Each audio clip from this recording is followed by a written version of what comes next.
Kathak dance by a Japanese Kathak dancer, Miss Hiroko Sara, who is Mumbai-based Japanese singer and dancer. I will briefly introduce her. Hiroko Sara is a Japanese singer, songwriter, and staying in Mumbai, India for 9.5 years. She came to India for learning dancing in 2011. Since then, she settled in India and contributing performance of dancing. She awarded with Visharat BA of Indian Classical Kathak dance, which is a heritage and cultural tradition of India. Under the guidance of Guruji, Srimati Jayanti Mala Mishra ji from Sri Sukhdev Maharaj ji, Banaras Gharana. Also, she works as a multilingual singer, songwriter who sings Japanese, English, and Hindi on solo song and collaboration projects with other artists in India. She did the first Hindi song, Atma Vishwas, Believe in Yourself, collaborated with a Indian rapper, got the first place of dance top music video on Apple Music. Mystic Jonitsu is the English and Japanese song collaborated with Indian rapper again and music producer. Music video of the song was shot in Tokyo, Japan and Mumbai, India. She's joining us with all the way from Mumbai online. Hiroko-san, yoroshiku onegai shimasu. Hello everyone, my name is Hiroko Sara. I'm from Japan and I have been living in Mumbai, India for 9.5 years. I'm an artist of Indian classical Kathak dance and a singer as well. I have been performing Kathak dance for 10.5 years. I came to India to learn Kathak dance. I'm learning Hindi also. When I came to India for the first time in 2011, I didn't know about Hindi at all. But because I had to talk to my Guruji of the Kathak dance in Hindi, so I started learning Hindi. 皆さん、こんにちは。ひろこさらです。インド・ムンバイに9年半住んでいます。インド古典舞踊カタックのダンサー、そしてシンガーでもあります。インドでカタックダンスを10年半踊っています。2011年、ダンス修行のためにインドに来ました。インドの連邦公用語で主に北インドで話される言語ヒンディー語も学んでいます。インドに来た当初はヒンディー語は全くわからなかったんですけれども、カタックダンスの師匠とヒンディー語で話す必要があるため、ヒンディー語を学び始めました。Kathak dance is one of Indian classical dance arts. It is very beautiful and graceful dance, but very difficult. During performance, Kathak dance, I'm wearing the heavy gungru with 200 bells on feet. The gungru is a type of musical anklet in order to intensify the rhythmic acoustic of the feet. My Guruji is Srimati Jayanti Mala Mishra ji. She is the daughter of the famous Nritya Samragini Kathak queen Srimati Sitara Devi ji from Banaras Gharana of Sri Acharya Pandit Sukhdev Maharaj ji. カタックダンスはインド古典舞踊の一つで、美しくてとても優雅なダンスです。でもとても難しいです。両足に200個の鈴がついた重いグングルというミュージカルアンクレットを巻いて踊ります。カタックダンスを踊っている間、グングルをつけた足でステップを踏んで、リズミカルなサウンドを奏でます。私のカタックダンスの師匠はシリマティ・ジャヤンティ・マラ・ミシュラジーです。有名なカタッククイーンのシュリマティ・シタラ・デビージーの娘さんで、シュリ・アチャリア・パンディット・スクデブ・マハラジジーのバナーラス流派の正統派後継者でもあります。Every year, I give an exam of Kathak dance. I have to read and write from Hindi book to prepare for the exam. This year, finally, I got Visharat, which is BA in Kathak dance. 毎年カタックダンスの試験があるんですけれども、こちらヒンディー語の本を読み書きして勉強します。今年ついにビシャラットというレベルの試験に合格して、カタックダンスの BA、こちら大学卒業レベルの資格を取得しました。Now I'm present Kathak dance in Chaturang, which I learned from my Guruji. Chaturang, Chatur means four and Ang means parts. Chaturang has 4 parts: Khayal, Tarana, Sargam, and Tribata, of the composition set in Rag and Tal. Today's song is about Krishna Gopi Ras Leela. This divine dance, also known as Ras Leela, is born out of pure love and devotion. これから皆さんにカタックダンスパフォーマンスの映像をご覧いただきます。本日は師匠から教えていただいたチャトラングという演目を踊っています。チャトゥルは4、アングはパーツという意味で、チャトラングにはラーガとタールで構成された4つのパート、カヤル、タラナ、サルガム、ティルバタがあります。本日の演目はヒンドゥー教の神様クリシュナと牛飼いの女性ゴーピーのラースリーラ、純粋な愛と献身から生まれた神聖なダンスです。Now please enjoy my Kathak dance performance. それではインド古典舞踊カタックダンスをお楽しみください。मैं आप लोगों के सामने कथक नृत्य प्रस्तुत करूंगी। आचार्य पंडित श्री सुखदेव महाराज जी पंडित श्री रच्चू महाराज जी के cousin brother थे। मेरे गुरुजी श्रीमती जयंती मारा मिश्रा जी अक्सर अपनी माता कथक समलैनी श्रीमती सीतारा देवी जी के साथ मुंबई में उनके निवास स्थान पर बड़ी छोटी उम्र में जाया करती थी और अपने नाना के गोद पर बैठकर उनके नाच बताने की सारा क्रियाएं देखा करती थी। यह रोज ही वहाँ पर श्रीमती सीतारा देवी जी या तो वहीं ठहर जाती थी, नहीं तो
Hey,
Krishna Murari Giridhar कंकरी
Thank you so much, everyone.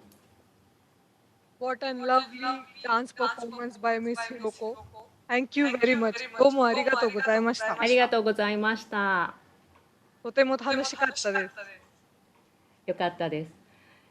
So, we are going to conclude for the day. Yes. This was the last performance, but not the least definitely, because we are going to come back tomorrow again on the Yes. same time morning at 10 a.m. We Yes. are again going to have very interesting sessions on stage 1 and stage 2 as well. Please join at 10 a.m. tomorrow morning. If you want to have link again, you can go to konichiwa.ijbc.org and check the links for stage 1, stage 2 with the schedule. Thank you very much. どうもありがとうございました。